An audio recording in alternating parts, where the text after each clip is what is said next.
అందరికీ నమస్కారం. మాజీ ముఖ్యమంత్రి వర్యులు వైఎస్ఆర్సీపీ పార్టీ అధ్యక్షులు జగన్మోహన్ రెడ్డి గారు తిరుమలకి వెళ్తుంది. శ్రీవారి దర్శనానికి చంద్రబాబు నాయుడు గారు, ధర్నాకి కాదు.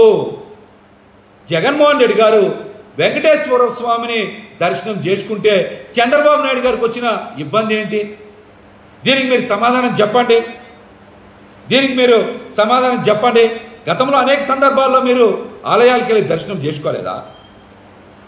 అప్పుడు ఇలాగే జగన్మోహన్ రెడ్డి గారు మిమ్మల్ని ఏమన్నా అడ్డుకునే ప్రయత్నం చేశారా?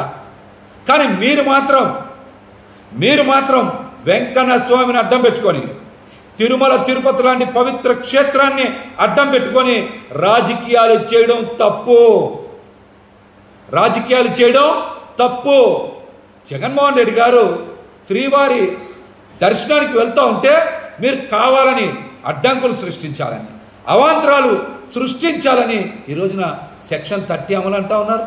మరొక పక్కన వైఎస్ఆర్సీపీ నాయకులకి నోటీసులు ఇస్తూ ఉన్నారు. దర్శనానికి ఎవరిని రావద్దని మీరు కఠినమైనటువంటి ఆంక్షలు పెడతా ఉన్నారు. అసలు మీరెవరు?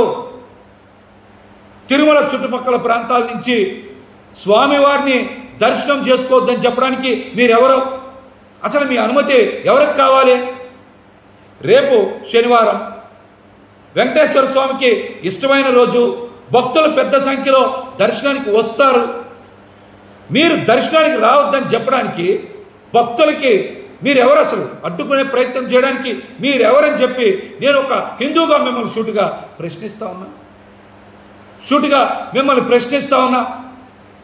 ఇదేం అరాచకం? రాష్ట్రంలో ప్రజాస్వామ్యం కూని అయిందా? నేతృత్వ పాలన నడుస్తుందని చెప్పడానికి చంద్రబాబు నాయుడు గారు అమలు చేస్తున్నటువంటి నిర్ణయాలే అని చాలా స్పష్టంగా ప్రజలకు అర్థమవుతోంది. నిన్నటి వరకు చూసాం, లడ్డూ వివాదాన్ని తెర మీదకి తీసుకొచ్చి ఇష్టానుసారం రాజకీయం చేశారు. లడ్డూ ఎక్కడ కూడా కల్తీ జరగలేదు, నాణ్యతా ప్రమాణాలు లేనటువంటి నెయ్యిని వినియోగించలేదు, తిప్పి పంపించారనేటువంటి విషయం ప్రజలకు అర్థమైపోయింది. ఈవో గారి ప్రకటన కావచ్చు, మీ ప్రకటనలు కావచ్చు, ఇవన్నీ కూడా భిన్నంగా ఉన్నాయి. ప్రజలకు అడ్డంగా దొరికిపోయారు. స్వచ్ఛమైన లడ్డూలే తయారైనవి, పవిత్రమైన లడ్డూలే తయారైనవి అని ప్రజలు గ్రహించారు. ప్రజలకు అర్థమైంది, మీరు అడ్డంగా దొరికిపోయారు. అందుకని రాష్ట్రంలో శాంతి భద్రతల సమస్య సృష్టించాలని, గందరగోళ పరిస్థితులు సృష్టించాలని మీరు ఈ రోజున ఒక కొత్త అంశాన్ని తెర మీదకి తీసుకొచ్చి జగన్మోహన్ రెడ్డి గారు డిక్లరేషన్ ఇవ్వాలంట. జగన్మోహన్ రెడ్డి గారు మొదటిసారి తిరుమల దర్శనానికి వెళ్తా ఉన్నారా? మీరు ముఖ్యమంత్రిగా ఉన్నప్పుడు, జగన్మోహన్ రెడ్డి గారు ప్రతిపక్ష నేతగా ఉన్నప్పుడు ప్రజా సంకల్ప యాత్ర పూర్తి చేసి, మళ్ళీ చెప్తా ఉన్నా, జగన్మోహన్ రెడ్డి గారు ప్రతిపక్ష నేతగా ఉన్నప్పుడు ప్రజా సంకల్ప యాత్ర పూర్తి చేసి తిరుమల దర్శనం చేసుకోలేదా? ఆ రోజు మీరు డిక్లరేషన్ ఎందుకు అడగల డిక్లరేషను? మీతో పాటు పురంధరేశ్వర్ గారు నేను మాట్లాడుతూ ఉన్నారు. మరి ప్రధానమంత్రి నరేంద్ర మోడీ గారితో, అదేవిధంగా అమిత్ షా గారితో తిరుమల దర్శనం చేసుకున్నారు జగన్మోహన్ రెడ్డి గారు. ఆ రోజు మీరు ఎందుకు డిక్లరేషన్ అడగలా? ఆ రోజున?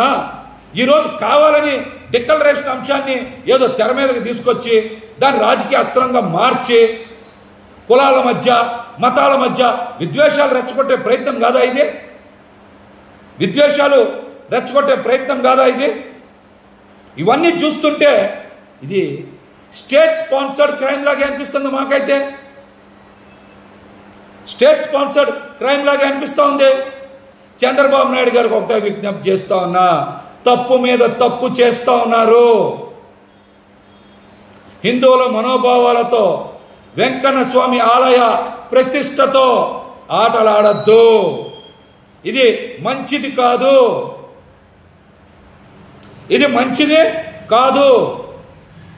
జగన్మోహన్ రెడ్డి గారు నియమ నిబంధనల ప్రకారమే రేపు దర్శనానికి వెళ్తారు. ఆయనతో పాటు 4-5 దర్శనానికి వెళ్తారు. వేల మందిని తీసుకొని దర్శనానికి వెళ్తారా? చెప్పండి. వేల మందిని తీసుకొని దర్శనానికి వెళ్తారా? ఈ మాత్రం కూడా జ్ఞానం ప్రభుత్వానికి, పోలీసు వారికి లేదా? ఈ మాత్రం జ్ఞానం కూడా లేదా ప్రభుత్వానికి, పోలీసులకి? తిరుమల దర్శనానికి ఎవరైనా సరే భక్తిభావంతో వెళ్తారు, అందరూ మౌనంగా దర్శనం చేసుకుంటారు, ఆ దేవుణ్ణి స్మరించుకుంటారు. కానీ మీరు అటువంటి పవిత్రమైనటువంటి ఆలయాల్లో రాజకీయాలు చేయడం తప్పు. చంద్రబాబు గారు మీరు చేస్తున్నది తప్పు. ప్రజలన్నీ కూడా గమనిస్తానే ఉన్నారు. రాష్ట్రంలో కావాలని మీరు ఉద్రిక్తతలు రెచ్చగొట్టాలని, ఉద్దేశపూర్వకంగానే అల్లర్లు అలజడులు సృష్టించాలనేటువంటి ప్రయత్నం చేస్తూ ఉన్నారు. ఇది మంచి పద్ధతే కాదు. రేపు జగన్మోహన్ రెడ్డి గారికి దర్శనం చేసుకునేటువంటి కార్యక్రమంలో ఇవాటి నుంచే మీరు కిరాయి రౌడీల్ని, కిరాయి మోకల్ని పెట్టి అలజడులు సృష్టించే ప్రయత్నం చేస్తూ ఉన్నారు. ఆలయ పవిత్రతని దెబ్బతీసిన, హిందువుల మనోభావాలతో మీరు చెలగాటమాడినా ప్రజలు మీకు భారీగా శిక్షిస్తారు, మిమ్మల్ని ఉపేక్షించరు. అటువంటి కిరాయి మోకల్ని, కిరాయి రౌడీల్ని మీరు ప్రోత్సహిస్తే వెంకన్న స్వామి, అదేవిధంగా వెంకన్న స్వామి భక్తులు